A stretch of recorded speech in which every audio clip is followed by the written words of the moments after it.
better, Tim? Yeah, I'm getting there. I'm close to normality. It's been a long month, put it that way.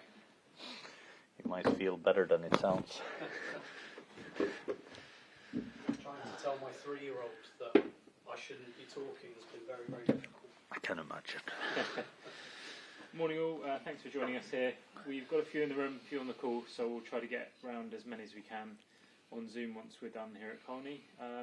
About 20 minutes with Jonas, and we'll start with Sky. Hi Jonas, how are things looking on the injury front? I think it's looking good. It's not much change since the game that we had against Watford. Steph Catley has returned to the squad again, so that's an addition. And other than that, hasn't been much change. And Leah Williamson, how realistically close is she?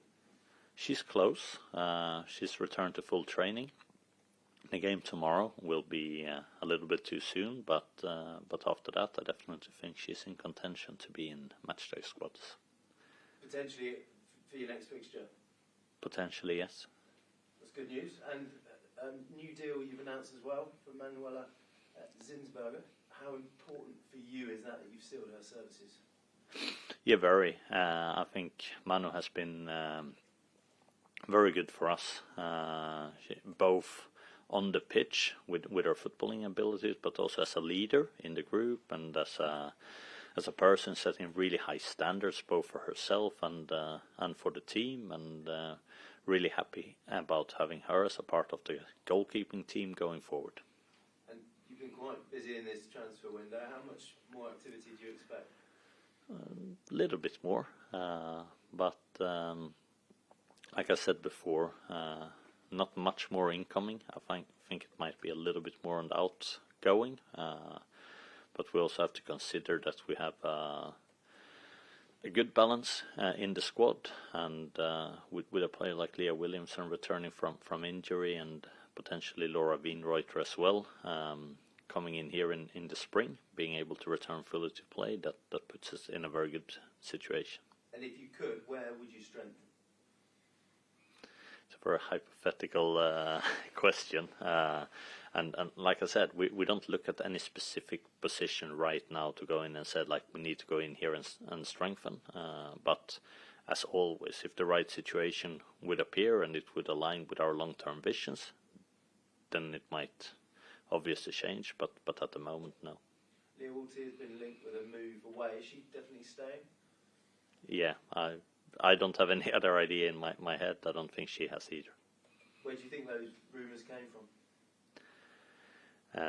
Obviously from people that wants attention, and I think that's obviously the problem with rumours, that when there is not a direct reliable source, you can't really do much with them. I would say that the Leah Welty that she could potentially be leaving definitely falls under the category of being with no truth whatsoever onto it, and it's a player we are very happy with.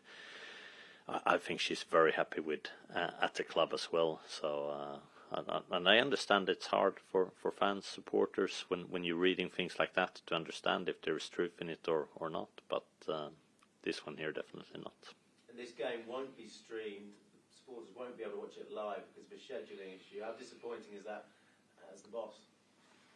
Of course, we're disappointed for people that wants to watch our game live and can't do it. It's a situation where when people were aware of the situation, that it would have been hard to move the game for match-going supporters as well, because people also make commitments and plan their schedule around that, and we're really proud of all the people coming to support us at Boreham Wood and the fantastic commitment that they have to their team. But of course in the future all stakeholders need to look at that to try and avoid these situations in the future. The rule that no football can be broadcast between 2:45 and 5:15, do you think that needs to change? Is it a bit archaic now? Me personally don't have any opinion on that. I think it's because you can view that role from many different perspectives, and I don't think that's an easy answer.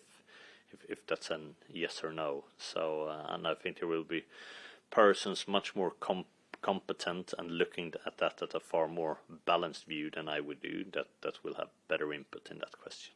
Thank you. Thank you. Thanks, James. Tim? Yeah, sure. I had a couple of questions about Manu. My first one is, I mean, you're the second coach that's really, really trusted Manu, and lots of other goalkeepers have come into the club in that time, and she's had lots of competition, but she's kind of maintained her status as a first choice, and I wondered what you thought that said about not just her kind of her quality, but her mentality to compete with and work with other goalkeepers. Yeah, she's very competitive, and she works great as a team with our other goalkeepers as well. And I think you can see from her journey that she also picks up things from other goalkeepers. I think she has developed her play with her feet, also her longer range player, and longer distributing a lot since, for example, Sabrina came on. And that's obviously one of Sabrina's strengths, but I very much see that as a benefit when you work with partnerships with goalkeepers, that they can complement each other, but also for them to see at each other, to see like, okay, she has a real strength here, maybe that's something that I can develop as well, and seeing that so closely. And it obviously works the other way around with Sabrina and Manu as well. But I think that growth mindset from Manu, it definitely plays a big part in her being able to play so often and so well for us. And how important is that for Manu going forward? Because she's 28, which for a goalkeeper, she's pre-prime, probably. And you look at a lot of people would say Mary Earps is maybe the best goalkeeper in the world at the moment. But if you look at where she was when she was 28, probably not quite where Manu is, and the amount of games Manu has behind her. So do you feel like this contract is also an investment in what you might get in the future? I think you're spot on with the age perspective, and it differs so much from an outfield player, where you would say that the peak age usually would be between 24 and 28, and goalkeepers usually have their peak age after 30, and it's obviously such a big difference in age, and it comes from the experience you need to have in the position, from the decision making. And obviously I think that's so exciting with Manu, that we still believe, she believes as well, that she has the best of her footballing year in front of her. And just the final one from me, you mentioned about more potential outgoings. I wondered what the situation is with Gio, and whether the plan is still for her to go out on loan in January. Still needs game time. It's really important for her to develop and to take the next step. So yeah, that's definitely the plan. Thanks. Thank you. Yes, Tim. Jamie? Hey Jonas, how are you? Fine, how are you? Good, thanks. Just the one from me. On the Watford game, fans were very excited about seeing Viv and Alessia obviously in the starting lineup together. Obviously we saw Viv in that attacking midfield role and Alessia leading the line. Just a word on that partnership and what your hopes are. You've obviously got two extraordinary talents. How do you see them working together in the future? Like I said after the game there, I think we have a lot of really interesting matchups, and if we start looking at the 9-10 relationship in the way that we play, and they can complement each other in many different ways, and it's important for us to obviously to try and find what is the best connection and the best relationship, depending on what game state and what opponents we're playing against. But if we speak specifically about Viv and Alessia, they're two very good technical players, both great game intelligence, should be able to use movements in space in a very efficient way together. Good luck. Thank you. Thanks, Jamie. If we're all done in the room, we'll come to the call. Emma? Hey Jonas, thanks for your time. Just kind of on the Zinsberg and new contracts, there's naturally a lot of speculation now on social media that perhaps Mary Earps might not be heading to Arsenal. I know you won't comment on that, but are you able to say whether or not a search for a goalkeeper either this month or in the summer is still in your mind?